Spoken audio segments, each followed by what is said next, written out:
Hello. Excuse me. Hello. It is Foundation Friday, April 14th, 2023. Steve Sipress here, and we are at the end of chapter 11 in the fantastic foundational book, The Magic of Thinking Big by Dr. David J. Schwartz. If you have not run out and got yourself your own copy by now, what are you waiting for? So let's get right to it. Dr. Schwartz shares with us the fact that people who have bulldog persistence, who can grab something and not let go, have an essential success quality. Here are two suggestions for developing greater power to experiment. The ingredient that, when blended with persistence, as we learned last week, gets results. It's not simply persistence and not quitting and all that kind of BS. It's persistence plus experimentation, flexibility to try it another way. So here are the two ways to develop this power to experiment, according to Dr. David J. Schwartz. Number one, tell yourself there is a way. All thoughts are magnetic. As soon as you tell yourself, I'm beaten, there's no way to conquer this problem, negative thoughts are attracted, and each of these will help convince you that you're right, that you're whipped. Instead, you want to believe there is a way to solve this problem, and then positive thoughts will rush into your mind to help you find a solution.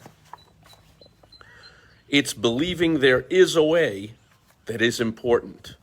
And Dr. Schwartz gives some examples. Marriage counselors say unless one or both of the parties believe that the marriage can be saved, there's nothing that marriage counselor can do. The same with psychologists or social workers.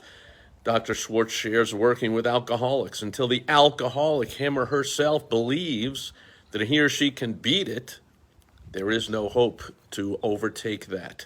And as far as businesses, Dr. Schwartz shares, and this is 60 years ago, still true today. This year, thousands of new businesses are being formed, and 5 years from now, only a very small portion will still be in operation. Most of those who fail will say things like competition was just too much. We had no choice but to quit, or the economy was no good, or you understand, or this or that, or all kinds of excuses. And believe me, working with thousands of owners over the decades, I've heard them all. In fact, having a whole bunch of businesses that didn't go well and partnerships that didn't work, I probably come up with them all myself too.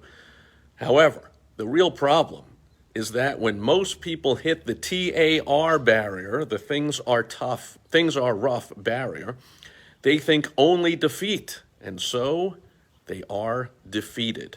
When you believe there is a way, you automatically convert negative energy, saying let's quit or let's go back, into positive energy. Let's keep going. Let's move ahead. A problem, a difficulty becomes unsolvable only when you think it is unsolvable. Attract solutions by believing solutions are possible. Refuse, simply refuse, Dr. Schwartz tells us, to even let yourself say or think that it's impossible. And way number two to develop this combination of flexibility that you'll need to go with persistence is to back off and start afresh. Often we stay so close to a problem for so long that we can't see new solutions or new approaches. We need to take a break, take a vacation, even just take a walk. Okay, Dr. Schwartz tells a bunch of stories here and talks about business people saying that by backing off and starting afresh, they increase their mental efficiency, thereby making them more valuable to their clients. Sounds counterintuitive, but when you hit a snag, don't throw up the whole project. Instead, back off and get mentally refreshed. Try something as simple as playing some music, taking a walk or a short nap. Then when you tackle it again, the solution often comes almost before you know it. Seeing the good side pays off in small situations, big situations. I have talked often on here, and as we've gone through this fantastic book, The Magic of Thinking Big, I've shared the two biggest positive things that happened in my life that at the time I thought were extremely negative. The first one was after finishing law school and not really wanting to be a lawyer. but I decided to take the bar exam because when else would I know as much as I did, as little as I did, but I would never know more than when it was fresh and I just finished school, and half-assed the whole thing, and worked full-time all summer while my friends were full-time studying for the bar exam and paying big money for courses and studying all the sample tests. And, I tell how I found these like 3-year-old books up in a closet in the house I was living in from law students from years ago. And I said, wow, instead of having to pay and sit there in all these classes, I'll just study these old questions and old study books, and how different could it be? And then I found hadn't taken half the classes you need to take for the bar exam. Long story short, I flunked it. It's a 2-day, 2-part exam. It was back then. I don't know what it is now. I passed one part, and I flunked the other part by only 1 point. However, it's a pass-fail exam. So flunk by 1 point, you flunk, you're out, see ya. Now, what do most people do at that point? They take it again. They study for another few months and put all their life on hold and do whatever, and they take the bar exam over and over and over until they pass. Not me. I said, you know what, that sucks, but you know what?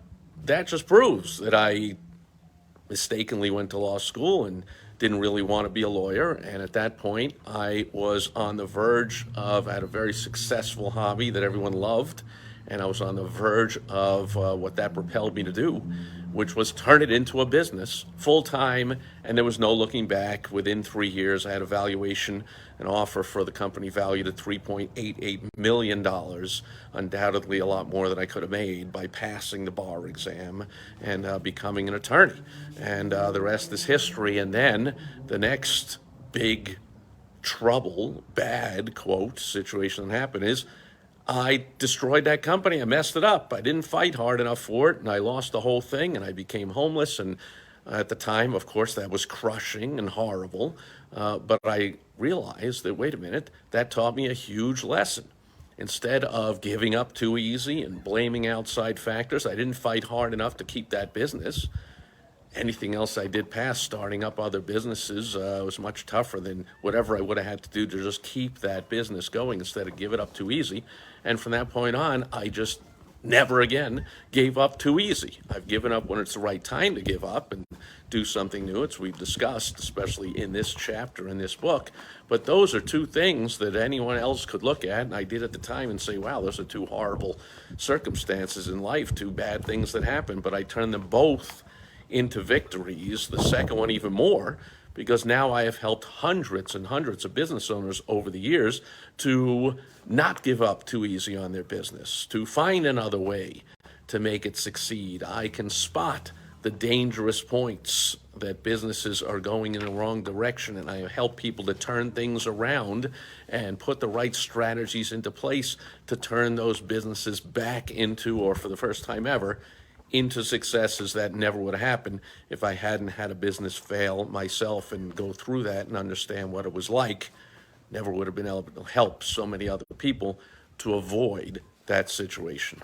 And I could go on and on, but I think you get the point. Remember, as Dr. Schwartz concludes, you see in any situation what you expect to see.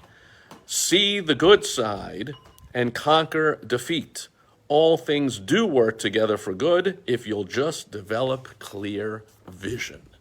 And that is how to turn defeat into victory, from The Magic of Thinking Big by Dr. David J. Schwartz. That'll do it for Foundation Friday, April 14th, 2023. Thanks for being here today, or watching on the replay, or reading this, or listening to it, or however you're getting it. I appreciate all the likes, comments, subscribes, all that kind of stuff, shares, whatever you can do to have more people to get this lesson and hopefully implement it into their business and into their life. Thanks for being here. I will catch you again tomorrow on Social Media Saturday.